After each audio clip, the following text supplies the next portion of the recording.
श्रीपाद राजम शरणम प्रपद्ये. अध्याय 43. श्री अनघा लक्ष्मी वर्णन. श्रीपादांची वैष्णवी माया.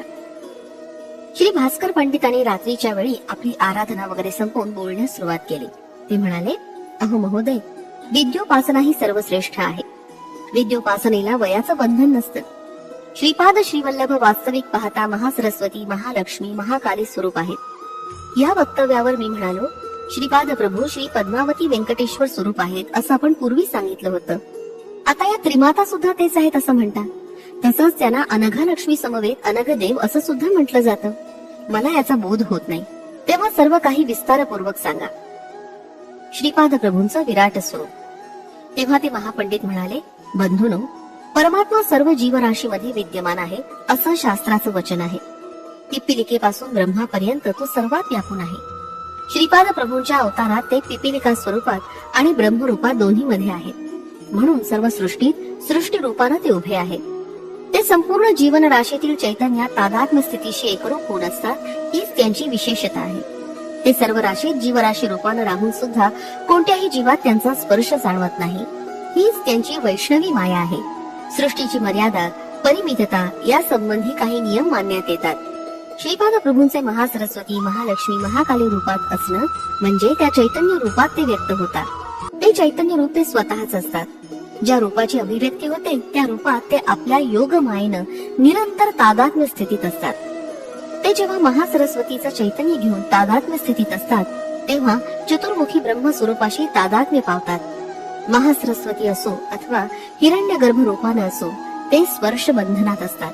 याचप्रमाणे एकच आत्मा 4-5 पुरुष रूपात सुद्धा आविर्भूत असू शकतो. या आत्म्याची शक्ती स्त्री रूपानं एकाच वेळी 4-5 रूपात सुद्धा आविर्भूत होऊ शकते. तसंच पुरुष रूपाला स्त्री सुद्धा सगुण साकार रूप घेऊन विधी निर्णयानुसार निश्चित केलेल्या मर्यादेचं कटाक्षानं पालन करते. याप्रमाणे श्रीपाद प्रभू अनघा लक्ष्मी समवेत अनघदेव होऊन वास्तव्य करतात. ते त्यांचं अर्धनारीश्वर रूप आहे. सध्या ते श्रीपाद श्रीवल्लभ रूपानं यतीश्वराच्या रूपात आहे. सगुण साकार रूपातील मर्यादा, परिमितता ते न चुकता पाळतात. ही धर्माची सूक्ष्मता आहे. धर्म वेगळा आणि धर्म सूक्ष्मता वेगळी असते. श्रीपाद प्रभूंनी दिव्य अनुभवांचा विशेष वर्षाव करण्यासाठी सृष्टीरूप धारण केलं आहे. सृष्टीत असलेल्या तादात्म्य स्थितीमुळे मानवाला त्वरित गती मिळू शकते. हे त्याचं तात्पर्य आहे. श्रीपाद प्रभू जप, ध्यान, तपस्या करीत आणि त्याचं फल स्वतः न घेता सृष्टीला देत. भक्तांची आधी व्याधीतून सुटका करण्यासाठी ते आपलं तपोफळ वाहून त्यांची कर्मबंधनातून सुटका करतात. जगन्नाथ आपल्या 4 शक्ती महासरस्वती, महालक्ष्मी, महाकाली, राजराजेश्वरी या विश्वातील दैवाभिव्यक्तीसाठी, विश्व परिपालनासाठी आविर्भूत करतात. अंबिका देवीला 3 स्थिती असतात: अतीत स्थिती, विश्वस्थिती, शक्ती स्थिती. सृष्टीचं कार्य चालण्यासाठी पराशक्ती अतीत स्थितीत असते. परमात्म्यात असलेल्या अनंत सत्यांना ती आपल्यात आकर्षित करून आपल्या चैतन्यात मिसळून त्यानंतर सृष्टीत जन्म घेते. नुसतं जन्म घेऊन तिचं कार्य पूर्ण होत नाही. ती सर्व जीवांना निर्माण करून त्यांना आपल्या घेऊन त्यांच्यात प्रवेश करून बळ देते. हा तिचा विश्वस्थायी स्वभाव आहे. व्यक्ती स्थायी असल्यानं ती मानवी व्यक्तित्वाला दिव्य प्रकृतीच्या मध्ये मध्यवर्ती अशी राहते. हेच अनघा लक्ष्मी रूपात आविर्भवण्याचं रहस्य आहे. तिच्या मूलतत्वातून थोडासा अंशभाग घेऊन ती अवतार घेते. त्या अंशाच्या निर्वाहण्याचं काम पूर्ण झाल्यावर त्या अंशाला पुन्हा मूळ तत्वात आकर्षून घेते. अनघ देवाच्या संकल्पाशिवाय अनघा लक्ष्मी एखादं छोटं कार्य सुद्धा करू शकत नाही. पण तीच प्रभूंचा प्रत्येक संकल्प पूर्णपणे पूर्णत्वास देते. श्रीपाद श्रीवल्लभांच्या रूपात माता आणि पिता ही दोन्ही रूप असल्यानं त्यांचा विशेष अनुग्रह असतो. अनघा लक्ष्मीच्या मुख्यतः 3 भूमिका आहेत. पदार्थ बोलाविषयी असणारी सच्चिदानंद भूमिका. या भूमिकेत या ठिकाणी अनंत अशी स्थिती, अनंत अशी शक्ती, अनंत असा दिव्य आनंद भरून असलेले लोक असतात. या भूमिकेतून या जीवाचं वर्णन करण्यास शब्द असमर्थ ठरतात. या सच्चिदानंद भूमिकेत खालच्या स्थितीत परिपूर्ण असा दिव्य चैतन्य सृष्टी लोक आहे. या भूमिकेत अनघा लक्ष्मीची दिव्य चैतन्य महाशक्ती असते. वेदामध्ये या विश्वाचं महाश्लोक असं वर्णन केलं आहे. या लोकातील कर्माला अपयश नसतं. प्रत्येक प्रक्रियेत ज्ञान, शक्ती, प्रयत्न न करता परिपूर्णतेस जाते. इथं दिव्य अशा आनंदाचा अनुभव निरंतर येतो. इथं असत्य, बाधा, दुःख, पीडा यांचा संपूर्ण अभाव असतो. या भूमिकेच्या खाली एक अज्ञान भूमिका आहे. येथील जनसमुदायात अज्ञान असतं. येथील लोकांमध्ये सुद्धा मन, जीव, शरीर असतं, परंतु त्यांचा अनुभव अपरिपूर्ण, परिमित आणि वैफल्यानं युक्त असतो. राजराजेश्वरी महिमा. राजराजेश्वरी चैतन्य मातृमूर्तीमध्ये अनंतमयी करुणा ओतप्रोत भरलेली आहे. सर्व भक्तगणांना ती आपल्या बालकाप्रमाणे मानते. प्राणमयी, मनोमयी भूमिकेत अज्ञानी असणाऱ्या जीवांना असुर म्हटलं जातं. ते भित्रे, आत्मनिग्रही आणि तपस्वी असलेले अहंकारी असतात. प्राणमयी भूमिकेत अधिकारी पक्षात असलेल्यांना राक्षस म्हटलं जातं.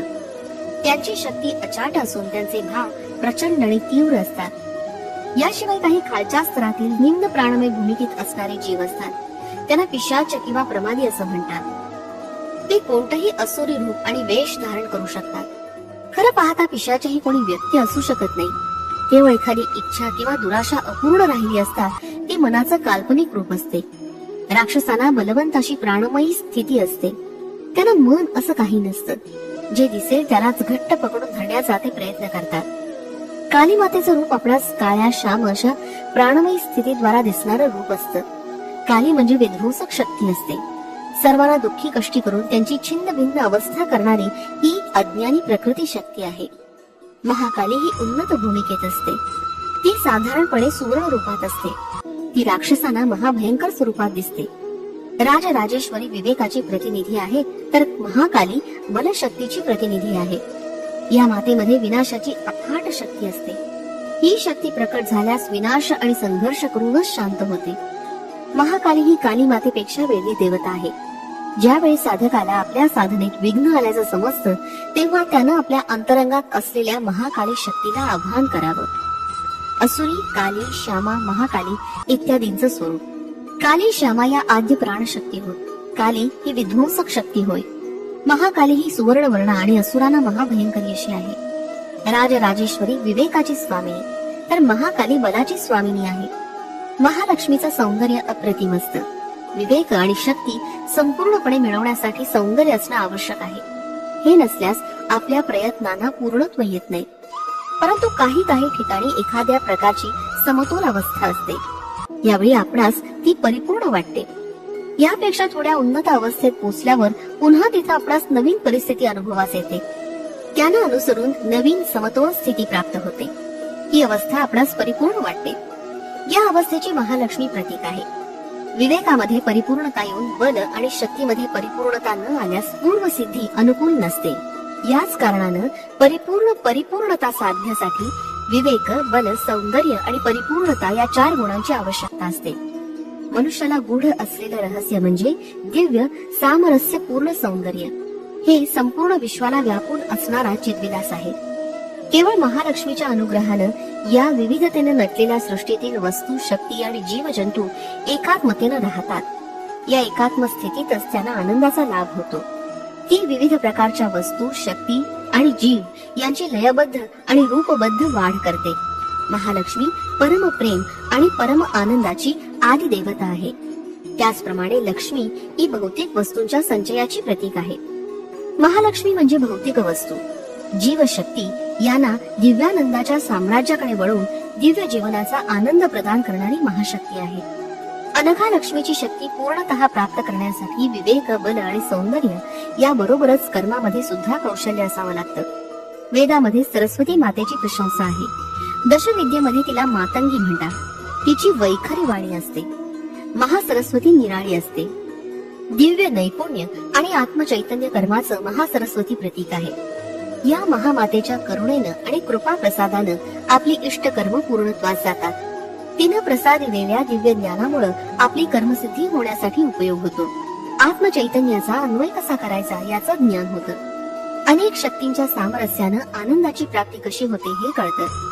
परिवर्तनता, परिपूर्णता यासारख्या अति दुर्गम अशा विषयांबद्दल तसंच अति सूक्ष्म विषयाबद्दलचं ज्ञान महासरस्वतीवर दृढ श्रद्धा ठेवल्यानं आपणास प्राप्त होऊ शकतं. हे श्रोत्यानो, आनंद हा परमेश्वराशी संबंधित विषय आहे. परंतु अत्युच्च आनंद हा योग्यांनाच येणारा अनुभव आहे. निरीच्छ योग्याला मिळणारा हर्ष हाच होय.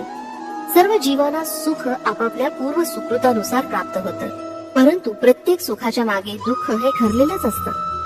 अनघा देवीच्या व्रताचं दत्त भक्तांकडून आचरण. श्री अनघा देवीचं रूप हे लक्ष्मी देवीचंच प्रतिरूप आहे. तिच्यामध्ये राजराजेश्वरी, महालक्ष्मी, महाकाली या देवतांची लक्षणं ओतप्रोत भरलेली आहेत. श्री अनघा देवीचं एक विष्णू रूपही आहे. त्याच्यात परमेश्वराची, दत्तात्रेयाची लक्षणं परिपूर्ण भरलेली आहेत. यामुळेच अनघा देवीच्या आराधनासमवेत विष्णुरूप अनघाची आराधना केल्यास सर्व फलप्राप्ती होते. अनघाष्टमी हे व्रत दत्त भक्तांना अत्यंत आदरणीय आहे. या व्रताच्या आचरणानं सर्व सुखांची प्राप्ती होते. श्रीपाद प्रभूंची महती, दत्त आराधनेचं महात्म्य. हे श्रोते हो, श्री अनघा देवीच्या समवेत असणारे अनघरूप विष्णू म्हणजे श्री श्रीपाद प्रभूंचा अवतार आहे. हे सर्व सामान्य जनांच्या बौद्धिक, मानसिक आणि आत्मिक चैतन्याच्या अत्यंत निकट असतात. ते सर्वगामी असून भक्तांच्या हाकेला तत्काळ धावून येतात.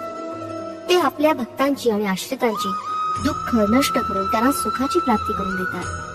दशमहाविद्यांची आराधना केल्यानं मिळणारं फळ केवळ श्रीपादांची किंवा दत्तात्रेयांची आराधना केल्यानं तत्काळ प्राप्त होतं. दुसऱ्या देवांची श्रद्धाभावानं आराधना केल्यास इष्ट फलप्राप्ती होते. परंतु श्री दत्तात्रेयांची आराधना तत्काळ फलदायिनी आहे. दत्तात्रेय हे सर्व देवांचं स्वरूप असून ते चतुर्युगातील महान अवतार आहेत. त्यांचा महाअवतार समाप्ती नसलेला असून ते अत्यंत सुलभ साध्य आहे. श्रीपाद चरित्रामृत लीला. हे शंकर भट्टा, तू रचना करीत असलेल्या पवित्र ग्रंथाचं महापुरुष आणि महायोगी सुद्धा अध्ययन करतील. ते त्यांच्या संबंधित व्याकरणानं त्याचा अर्थ लावतील. योग संपन्न विभूती या ग्रंथाचा अभ्यास करून ज्ञान संपादन करतील. सर्वसामान्य भक्त या ग्रंथाचं पारायण करून इहलोकीचं व परलोकीचं सुख, वैभव आणि समृद्धी प्राप्त करतील. हा अक्षर सत्य ग्रंथ असल्यानं त्यामधील प्रत्येक अक्षर हे बीजाक्षर शक्तियुक्त आहे. या ग्रंथाचं कोणत्याही भाषेत श्रद्धा भक्तियुक्त अंतःकरणानं पारायण केल्यास इष्ट फलप्राप्ती होते. हा महाग्रंथ त्या महाप्रभूंचं प्रत्यक्ष अक्षर स्वरूप आहे. श्रीपाद श्री वल्लभांचा जय जयकार असो. फलश्रुती. अष्टैश्वर्य प्राप्तीसाठी